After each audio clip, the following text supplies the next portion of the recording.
It's an interesting section we're going to be in today that we're going to hit in verse 19 of Genesis chapter 22. We'll start off. So Abraham returned unto his young men, and they rose up and went together to Beersheba. He had just been willing to sacrifice his son Isaac. So they returned in the land of Beersheba. And it came to pass after these things that it was told Abraham, saying, Behold, Milcah, she hath also borne children unto thy brother Nahor, Huz's firstborn, and Buz his brother. I love that, Huz and Buz. Y'all do that if you have kids. I'm glad mine are already named, so I don't have to do anything about that. But anyway, Huz and Buz, and Kemuel the father of Aram. And she said, boy, I'm butchering these names, and Hazo, and Fildash, and Jidlaph, and Bethuel. And Bethuel begat Rebekah. These 8 Milcah did bear to Nahor, Abraham's brother. And his concubine also, whose name was Rumah, she also bare Tebab, Gaham, and Thahash, and Maacah. Now you say, what are you going to get out of that has anything to do with me? Here's the first thing I want you to see, that sharing is the strength of family. You see, the news came to Abraham. He got news of what was happening in his brother's life and his sister-in-law's wife, and they were having kids and all that type of thing and catching up. And one of the things I want to share with you is this. When your children are under your roof and you're bringing them up, you pretty well are with them every day. You sort of know what's going on in their life and stuff. But as they grow up and as people grow up, I want to ask you, when's the last time you've had a meaningful discussion with your mother, your father, a brother, a sister, an uncle or aunt, or someone? And what I have found, even with my own children, is John and Amanda have moved back in the area. But before, seeing John was a very rare thing. Talking to him, I might send him a little short text or something during the week, and he might return it or that type of thing. But one of the strengths of our relationships as we grow up is about communication and sharing. And if we want to stay close with those that matter to us, we've got to be willing to share with them and them share with us and talk. Now, admittedly, sometimes relatives can be aggravating. Sometimes, you might hear the same old thing at times.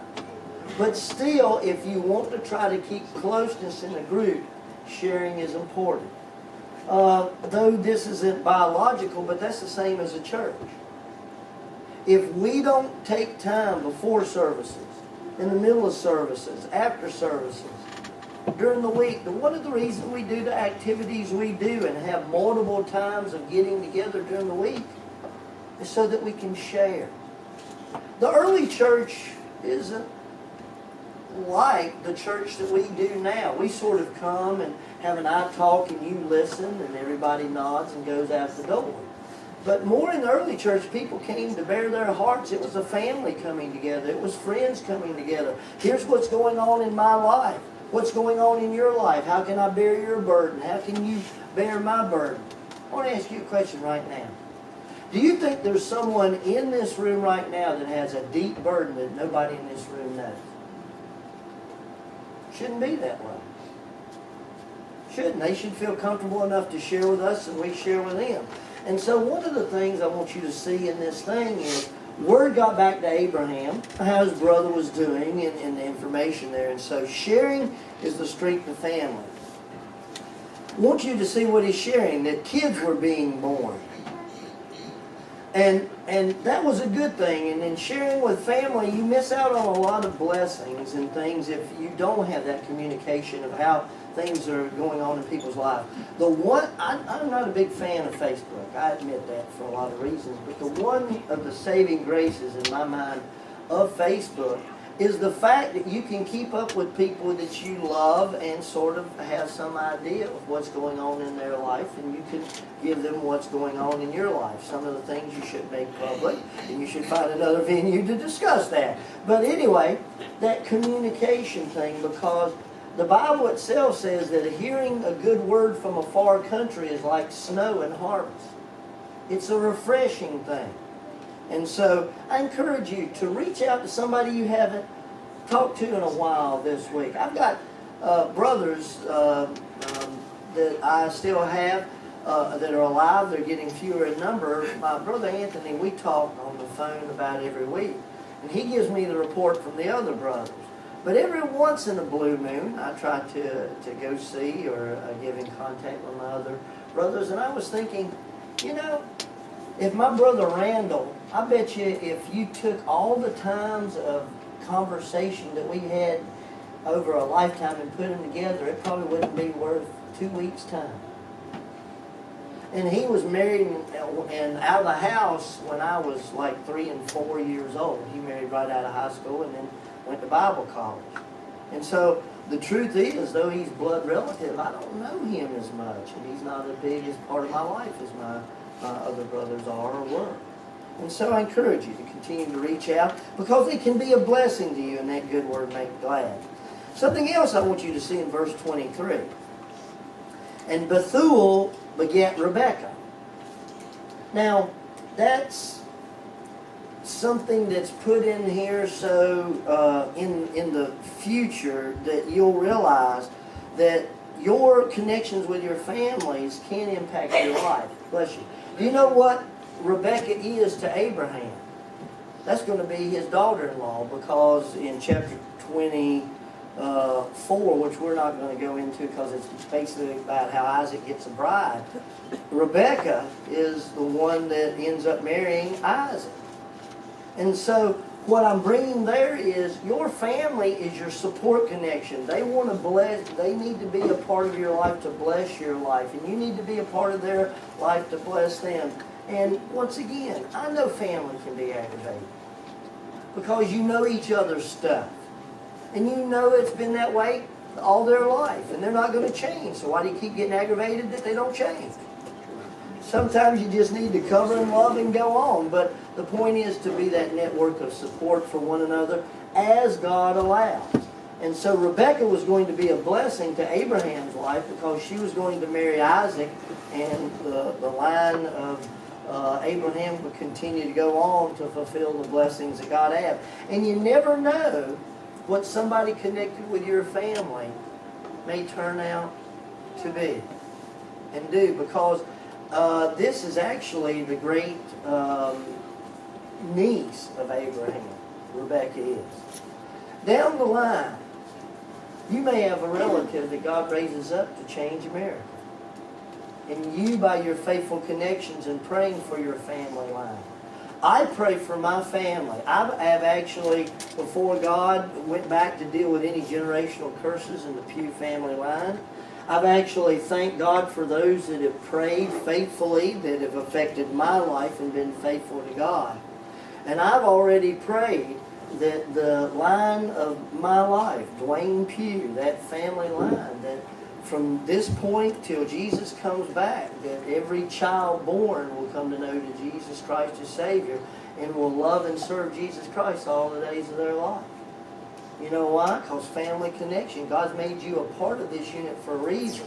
And just because you don't see anything currently happening in somebody's life doesn't mean that your prayers will not be honored by God somewhere down the line. My dad passed away when I was 2 months old. But I guarantee you, beyond a shadow of a doubt, God has honored His prayers all throughout my life and past my life to the next generation. I have no doubt of that. So you got to understand that family connections are there. Now, verse 24 is interesting because concubine, which that's a servant, that back then servants or slaves were looked at as possessions. And so Abraham's brother Nahor, he had a concubine. His wife gave her servant to him to have kids.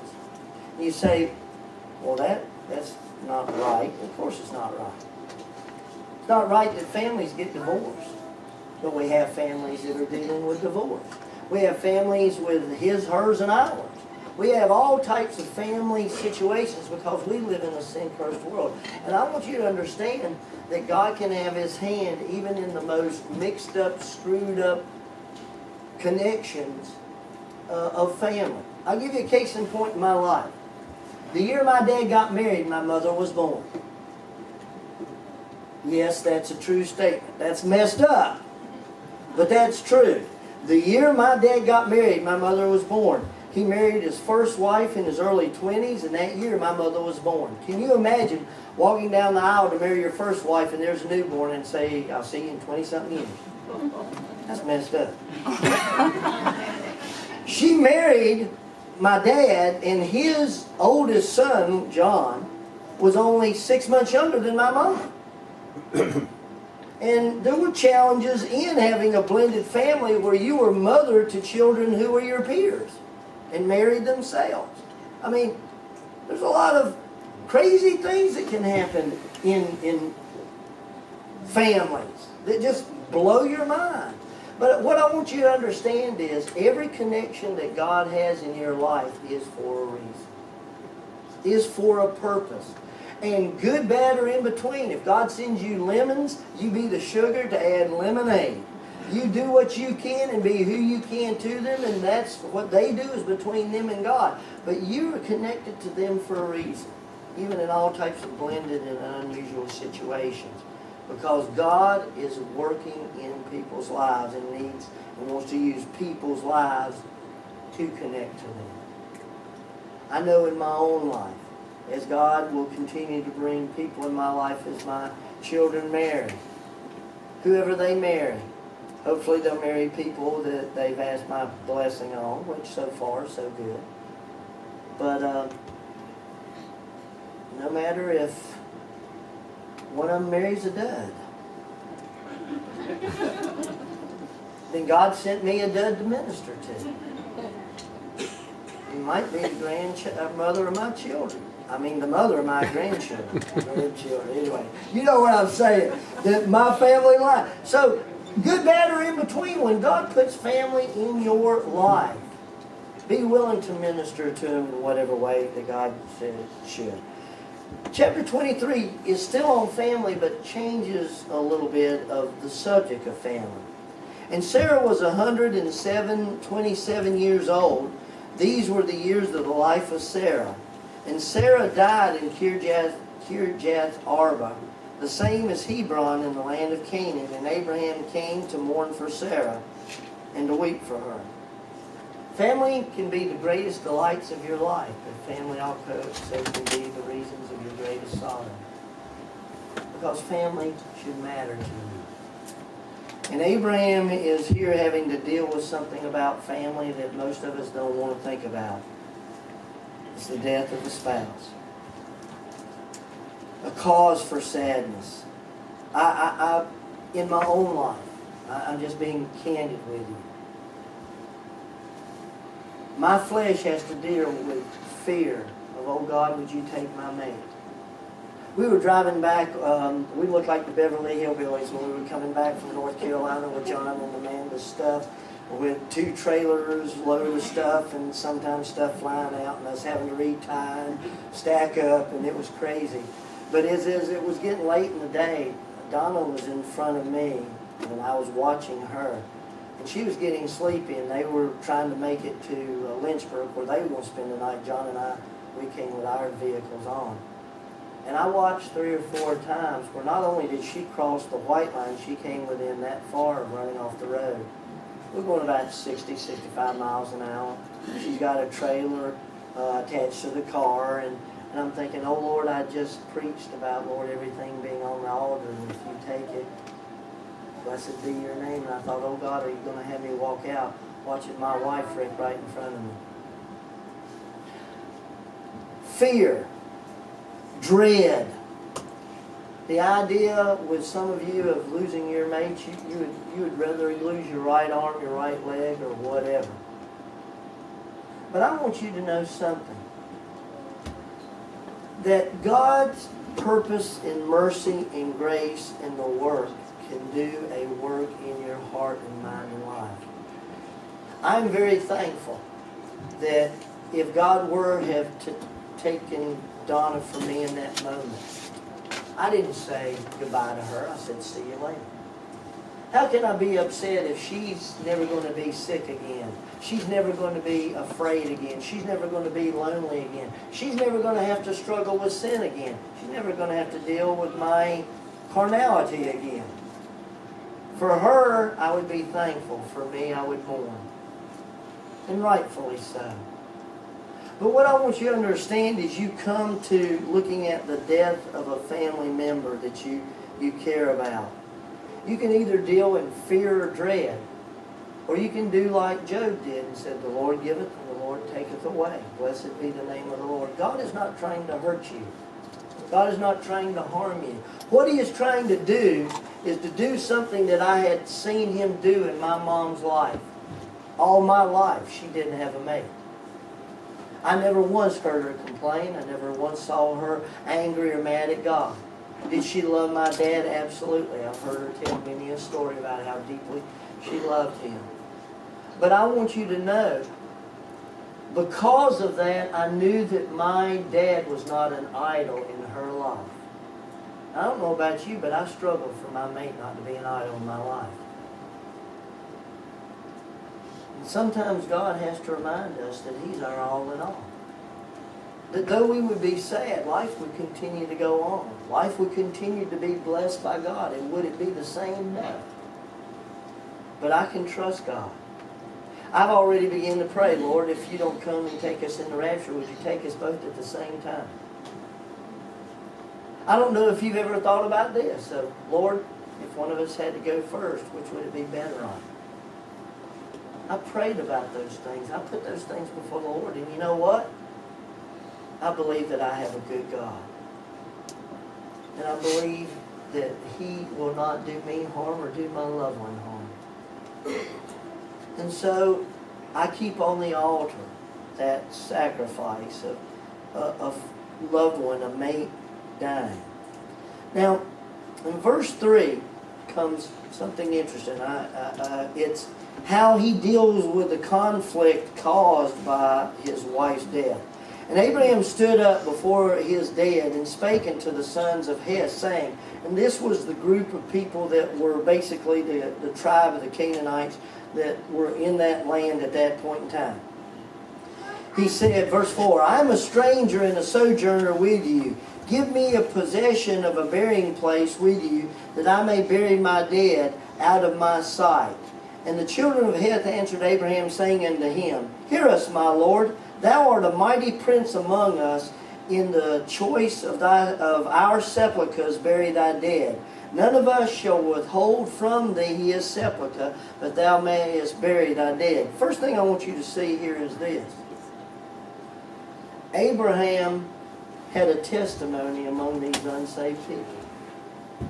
And when you're dealing with people and situations and family, you want a testimony. Obviously, because they knew that he was a great man, he could have taken the land. He was powerful enough to say, this is mine, and I'm going to bury my dead here whether you like it or not.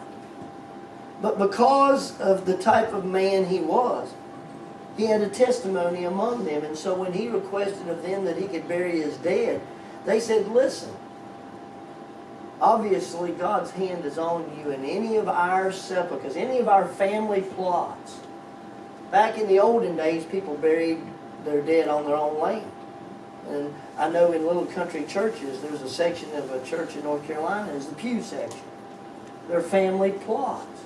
And these people were saying, listen, we so respect and acknowledge God's hand on you. You can bury your wife in our family plot. And so let me ask you, when you come to the point of death, what kind of testimony does your family have about that type of thing? Second thing I want you to see in verse 7.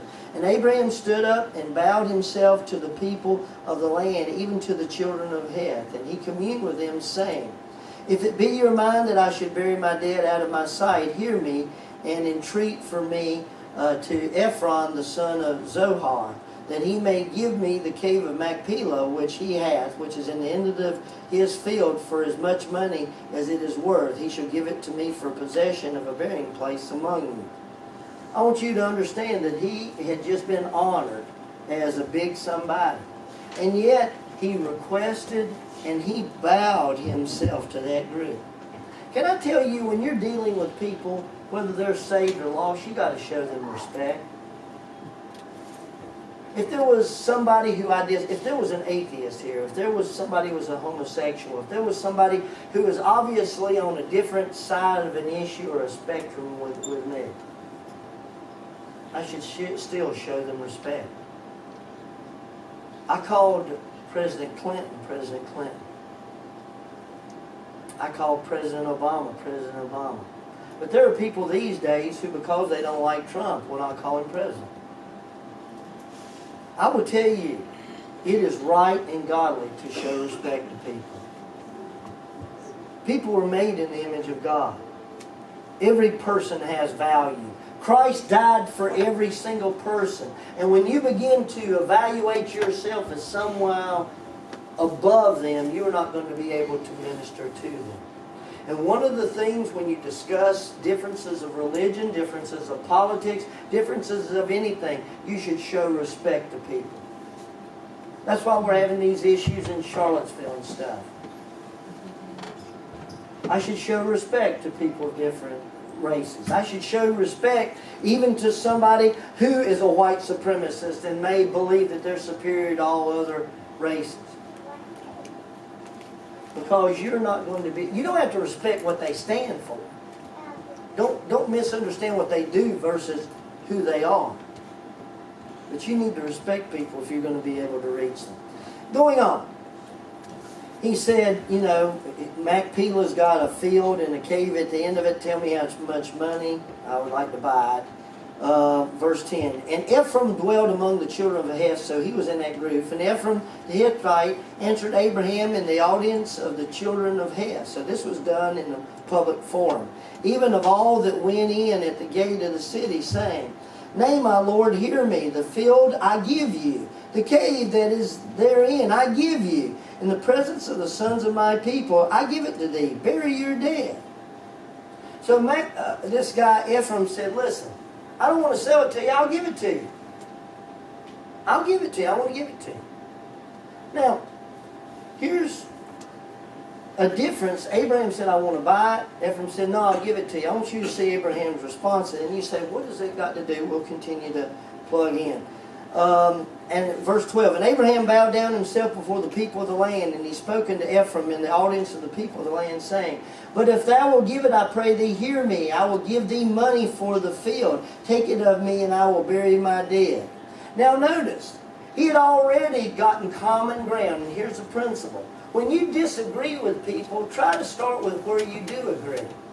They had agreed for Abraham to bury his dead. They wanted to give him the land or choose somebody else's sepulchre. He said, no, I want this particular piece of ground and I'm willing to buy it. The guy who owned it said, I want to give it to you. And Abraham said, I don't want it given to me. I want to buy it.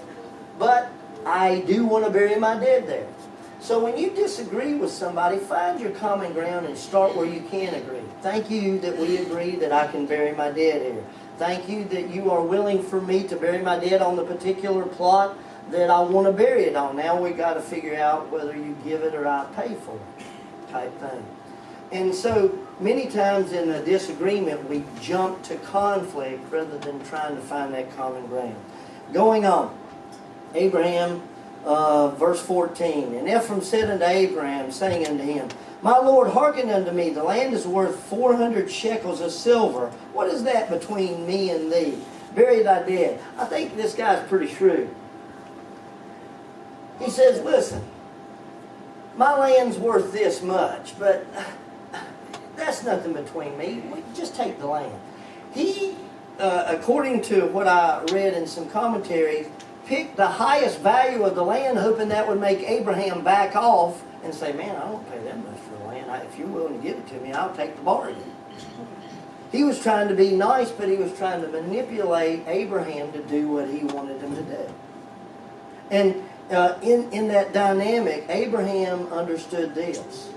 And here's the principle that I've got down here. Principle is more important than money. Principle is more important than money. I'll give you an illustration, not to toot my own horn, but this is an illustration that I have that comes to mind. Red out here does a lot of my repair work.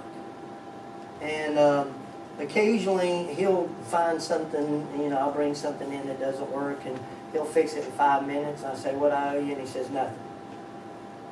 So occasionally, whenever he does a big job for me and he gives me the bill, I give him $20, $30 extra. You say, why would you do that? To let him know I appreciated him. To let him know that I'm not trying to squeeze out anything from him so that it's all about me. I want to do what's right. I want to do what's kind. I want to do what's Christ-like.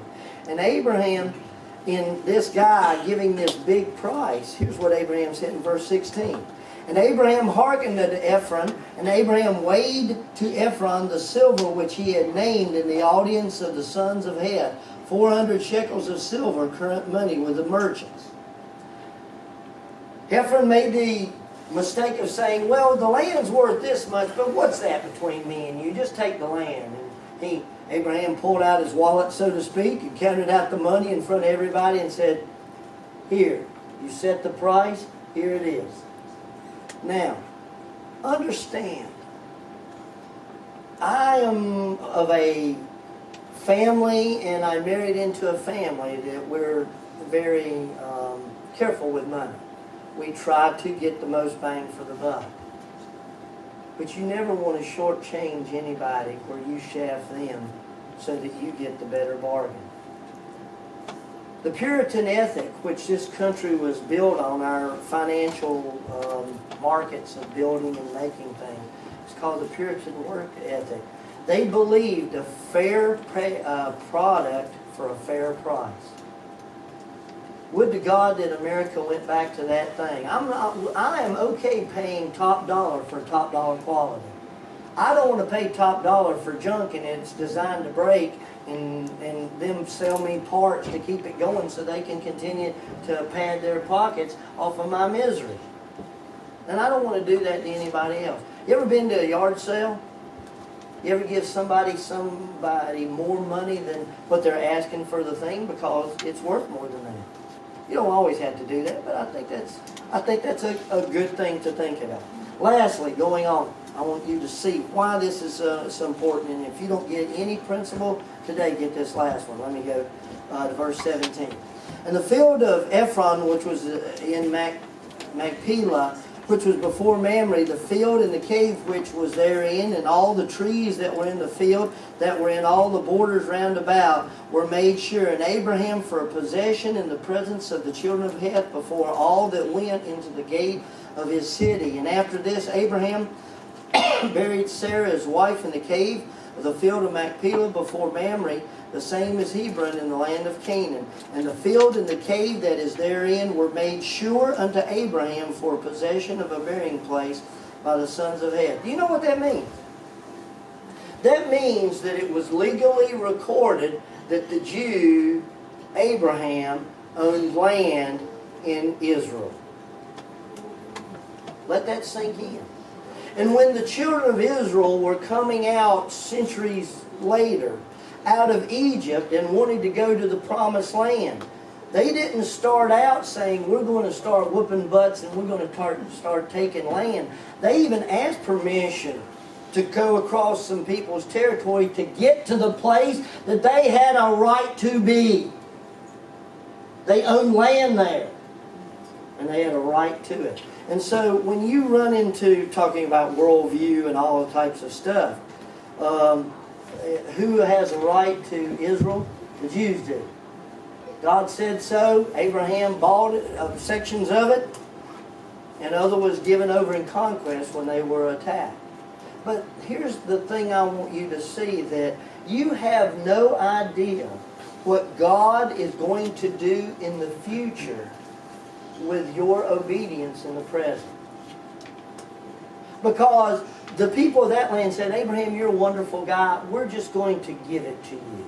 Well, there would have been no legal record of it. There would have been no right for future generations to be there. That was something between the people of that day. But because Abraham had a desire to do that which is right and godly in the situation, he had an inheritance and a promise that even to this day lays claim that the Jew has right to be in Israel. And so I challenge you with your obedience, of how you deal with people, how you deal with family. You have no idea how God will honor your faithfulness